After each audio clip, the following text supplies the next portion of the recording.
what precautions should type 2 diabetics or pre-diabetics make before they do exercise?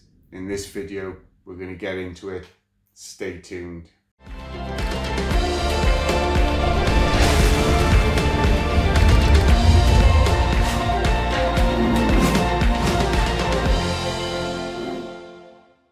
Why am I qualified to talk about this? My name is John Collett, and in March 2018 I got diagnosed with type 2 diabetes, and within 6 months I managed to reverse my condition. And if I can do it, you can do it too, and I want to help you do that. Let's go. So here are my 7 tips for precautions you should take before doing exercise. Tip 1, pick an exercise you love. It's not essential that you go down the gym to lose weight. It's not essential that you start running as your choice of exercise. If those 2 types of exercise you do not enjoy, it's more important that you do an exercise that you do enjoy, because you're more likely to do it for longer. Now I'm going to stick a video here about exercises that you can do as a type 2 diabetic to give you plenty of ideas. But I strongly advise you do an exercise you love. I do DDP yoga, and the reason I do DDP yoga is, 1, I love wrestling, and Diamond Dallas Page is a wrestler, and if it was okay for him to do yoga, then it was okay for me to do yoga. But I love everything about it. And I strongly advise that you pick an exercise that you enjoy also, that you love doing. Tip 2, get a heart rate monitor. Now a heart rate monitor can come as a watch. You see them on a lot of people have them on now, or a strap that can go around your waist. Now the reason it's important to know what your heart rate is when you do an exercise is because you want to stay in what we call your fat burning zone. If your heart rate goes above your fat burning zone, then it's probably going too fast and you need to slow down. So it tells you when you need to cut back when you're doing the exercise. And if you're not in your fat burning zone, it tells you when you can do more. Now the other benefit of being in your fat burning zone is that you're going to burn more of the fat in your body, and that is our goal as a type 2 diabetic, is to get rid of that fat as much as possible. So what is your fat burning zone? Well, take 180 as your top line figure. Then you want to take your age off of there. So in this example, let's just say you are 40 years of age. Take 40 off 180 and you've got 140, and that means that's the top end of your heart rate zone. Then you want to take off 20, and that's going to be the bottom end. So if your heart rate is anywhere between, if you're 40 as an example, between 120 and 140, that's the perfect place to be for your heart rate, so that you're burning fat while you're doing that. Yet again, anything above, cut back. Anything below, increase the intensity of what you're doing. And that is my 2nd tip.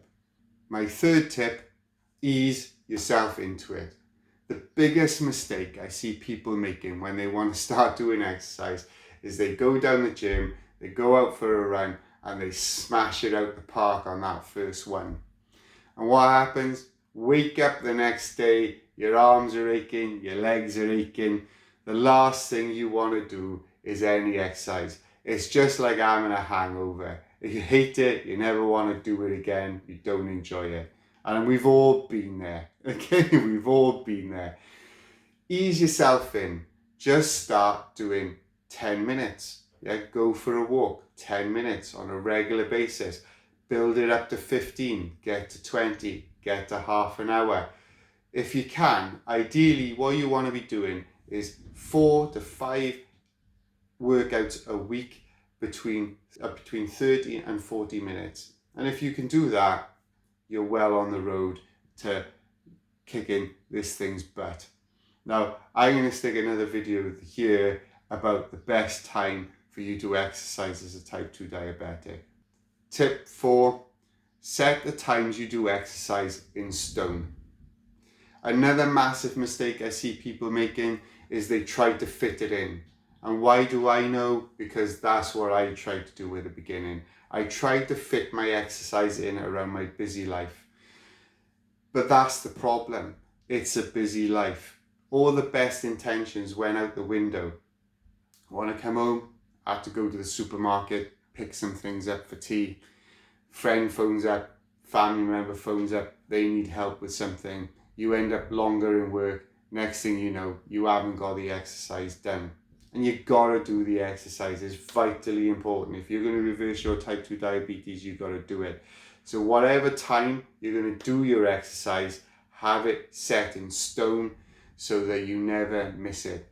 I used to wake up at 5 a.m.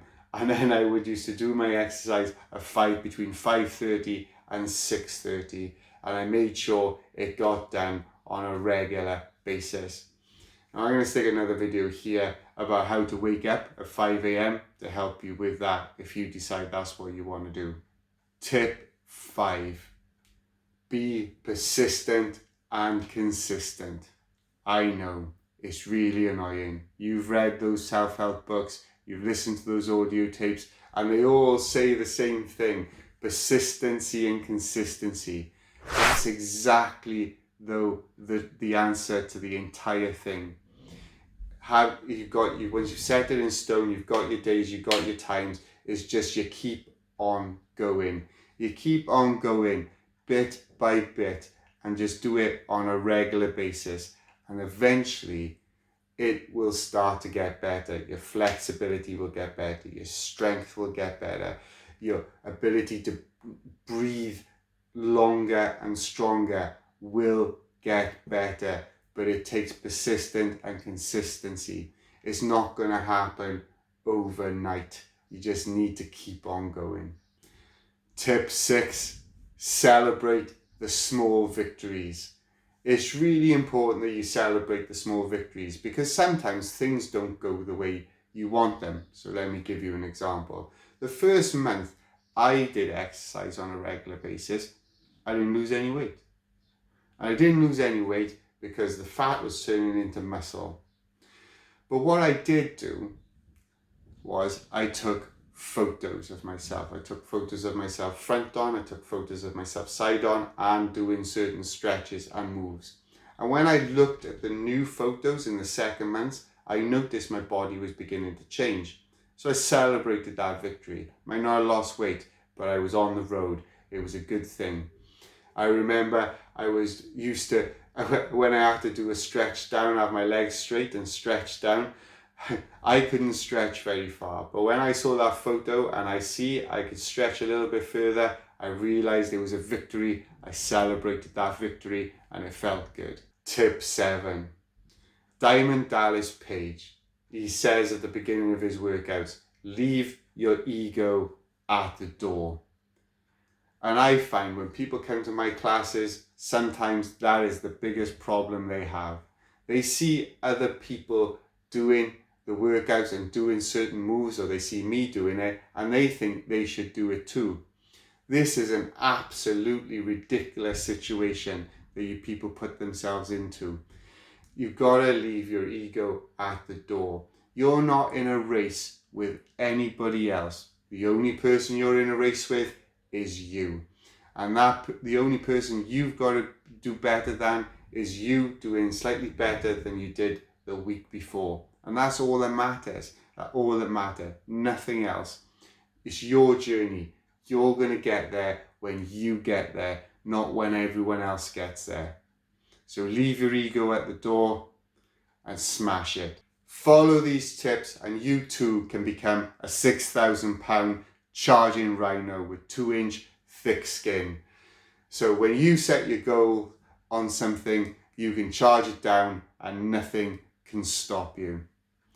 Now, if you want to be part of a community of people also looking to reverse their type 2 diabetes, come join us on my Facebook group. It's free to join. It's called Charging Down Type 2 Diabetes. You will meet a community of people there, all like yourself, looking to reverse their condition. Now I'm going to stick another video here about why you should exercise as a type 2 diabetic.